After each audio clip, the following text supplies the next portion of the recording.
I will just be picking each topic and just be analyzing it as a mother, as a coach, and as a mother with the teenagers. And some of the problems that is associated with us have teenagers and the reality of life. Because most times we sugarcoat so many things and we don't tell ourselves the truth. But when reality now dawns on us, then we now know that, oh, this is actually parenting.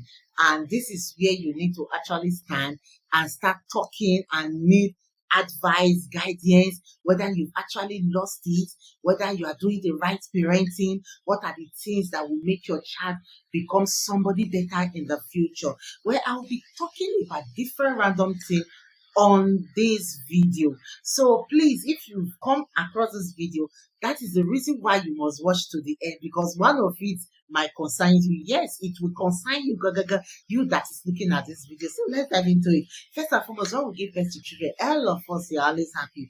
Yes, so God has blessed us. And you see, life goes smoothly. Then gradually from suckling, the child start crawling. And once the child finish crawling, start walking, then you say, oh, you don't leave anything on the ground. You are always scared. How will I drop this thing? This child will come and carry it.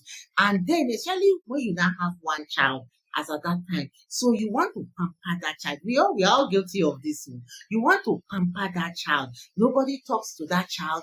You are the one that makes sure the child is properly dressed, the child eats good food, and so on and so forth. Well, we've all passed through that stage. You know, you that is watching this video, you know. Then at the end of the day, the child wants to start school. That's where problems start. You will not be pitying this child that you are so close to.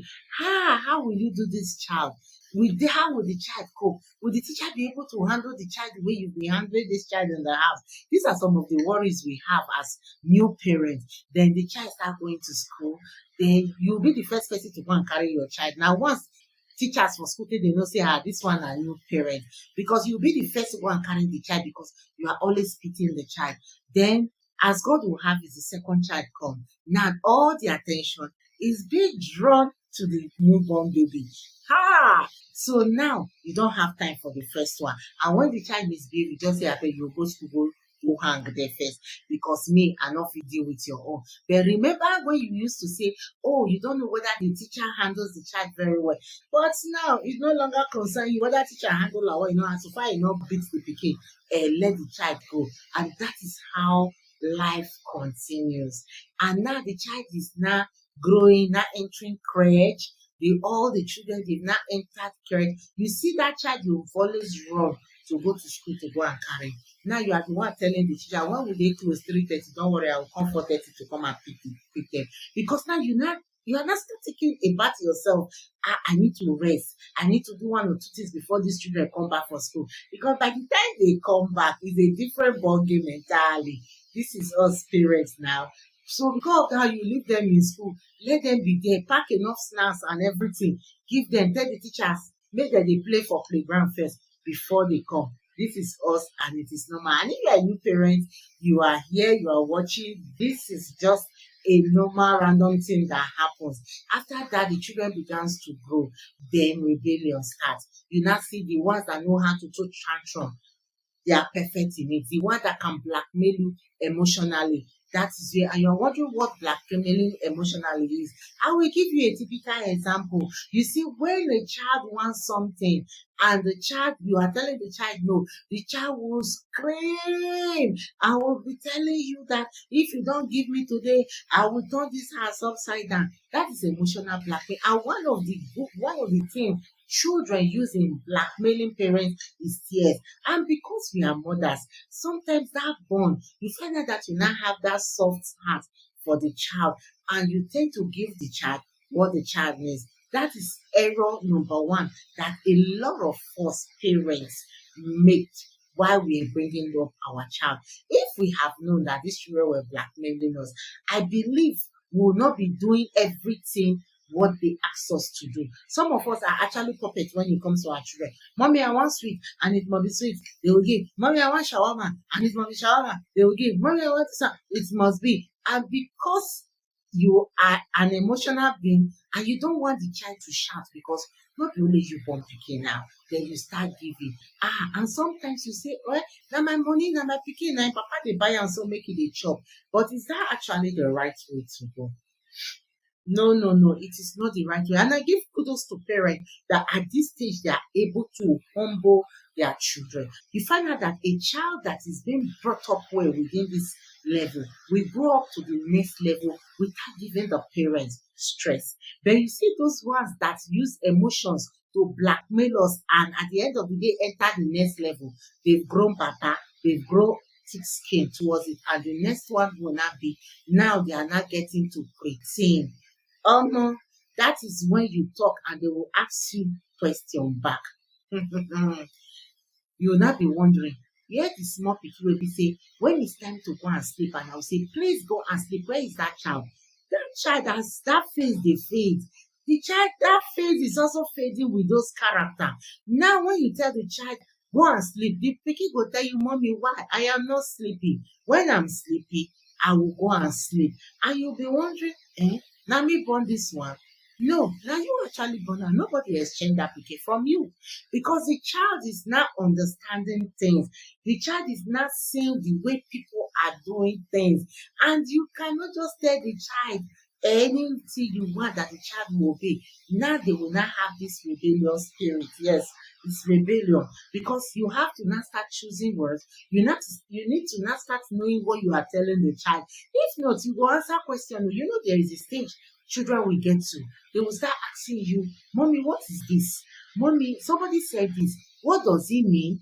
And sometimes you will even lie just to make sure they don't understand what such words means. And at that time, you start hiding so many things from them. So many words, so many doings, so many sayings, and so many actions. You start hiding it from them. Because by the time they know it, that time is the time you will now find out that everybody knows what is happening in your home.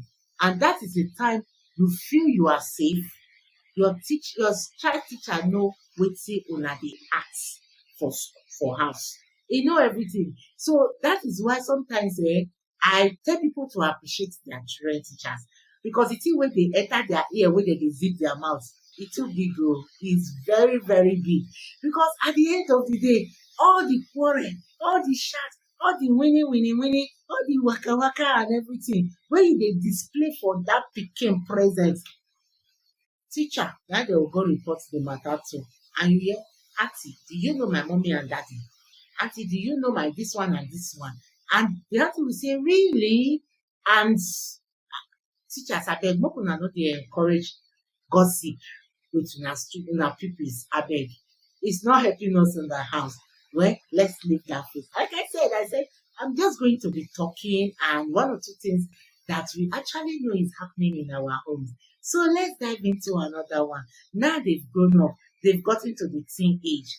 Then you start seeing them asking why they are having pubic hair. You start seeing them having pubic hair and in all areas, and you're trying to say, how will you tell them to shave? You see, some parents are so shy. And within that period, you see, they now have menarche, the first time of seeing their period. And you are saying, God, will anybody take advantage of my child? How am I going to protect this child against pedophiles? How am I going to protect the child? What is it I'm going to be telling them about sex education?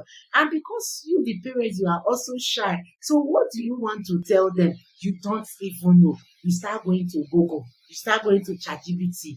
And they will be telling you their own. But the truth is this, is that the reality? And one of the reasons why I don't like us going to all these places to start googling our problem is they don't give you your own current reality. They only generalize what they've been told or what they've been programmed to give. What you need to do is to act based on your own issue at that time. So now your child enter menarche. It's not time you now know the child is going up. What do you now need to start doing? Is it not to start talking? Yes. All you need to start doing now is to start telling the child about sex education, why it is important for the child to be careful of the opposite sex. You are not saying don't go close. You are only saying be careful with the opposite sex. Just simple as that. And whenever you are on your period, Please let me know. Then you open, now internet has made life easier, seriously. Then you open an app for the child. If the child has a gadget or on your own phone, make sure you put the date and start monitoring it. And if it's the child that will have issues, especially with pains and all, you already be thinking of, or you should be thinking of the remedies to ease those pain. These are some of the things that will not become so new to us, and you'll be wondering how that child will cope. But as God will have it, the child will just be copying and just be copying they go. But your own fear will not be, oh, make them not go knock this one. How would they do? Because at that time, hormones are now raging. Estrogen is now playing its meaningful role the way God played, the God created it to be. And you start seeing the child acting strange. Before you know, the child will be telling you, Mommy, can I use your lipstick? Mommy, can I borrow your eye pencil? Mommy, please, that's your perfume. Can I spray it? Then you should be understanding that this child is changing. And because the child is changing, you, the mother, you have to start changing along the child. Oh, this one you are painting your mouth. Where are you going to? Mommy, I'm not going anywhere. I'm just using it. My lips are dry. Okay, take. You can. Then you need to start monitoring the child's movement. Now the child will not start telling you, I want to go and greet my friend. My friend that stays in that house, I want to go and greet him. I want to go and do. That's when the child will not know that the classmate is here. The classmate. What I advise parents to do in this type of situation is befriend your friends' parents. Or how will I put it? Befriend your child's parents. Become their friend so that you know where the child is going to. And by the time you befriend them, you already know the kind of attitude or character those people exhibit in their home. If it's the one that you are comfortable with, then your child can go. Don't lock your child inside the house. Your child can easily go there.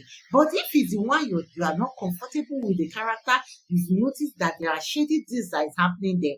Hey, now that time you can't call your pikin, can't tell them, say, oh, that's where they go, are not they comfortable. And if you know is your friend is there, I am not comfortable, but if you must go accompanied. That is just the simple truth. And you see, now they will not ask you, Mommy, why? Because the number of why me have received, I cannot count it. The next you now hear, Mommy, why? Because when you tell them something that is against what they are doing, they will start asking questions. And you should be ready to give them the reason. And if it's not comfortable with them, you start having trouble. That is teenagers for you. They will not ask you, Mommy, why? And you should be able to come up with why. If not, they will still want to go. So now they are there. Before you know, they are entry 13, they are entry 14, they are entry 15 years. Their classmates, boys, have now started noticing them. Yes, people, as the child walks, the estrogen is actually still doing its work. You now see people stopping them. They go and they try one toast stamp. And that is where you, as a mother, as a father, now comes in. It is very important that you let them know that all these things are just for a shorter time. That somebody at this your age shouldn't be stopping you and be asking you out to do what now? That you are very young. Yes, because the children of this generation are actually matured. Very, very matured. Yeah, you'll see them now great foul indeed, but nothing they there. So that is why you as a parent should start talking to them. Tell them that, oh, yes, it is normal they will talk to you. But it is not you that will not make the final decision. And don't ever make the mistake of choosing them, because when anything happens, they will live their life and you will be the one going with the consequences. Then you now start telling them about teenage pregnancy. If it's for the girls, you start telling them about teenage pregnancy. That it is one of the things that destroys children early. That imagine you feeding the child. Then the child, she now brought in another child. How will she cope? Oh, you are depending on me. I'm not ready to become a grandma now. That's what I tell my teenagers. I'm not ready to be a grandma. Let it be at the right age that I should be a grandma, not this stage.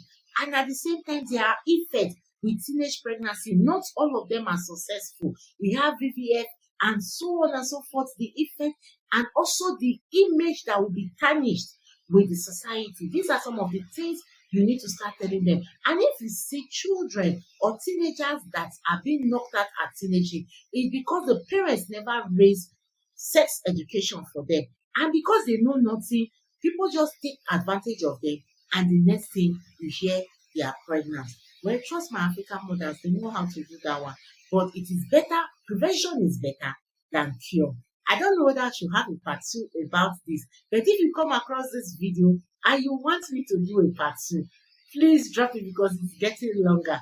This is just me telling you that processes that we go through as parents and why it is important for you as a parent to do a good parenting, because as they grow, things changes, life changes, and so also you will be changing with them. Let's not even talk about this Gen Z generation. We dey know pass us. Well, till I come your way and have a beautiful moment with the comment section, let's see if we can have a part 2. Have a beautiful day.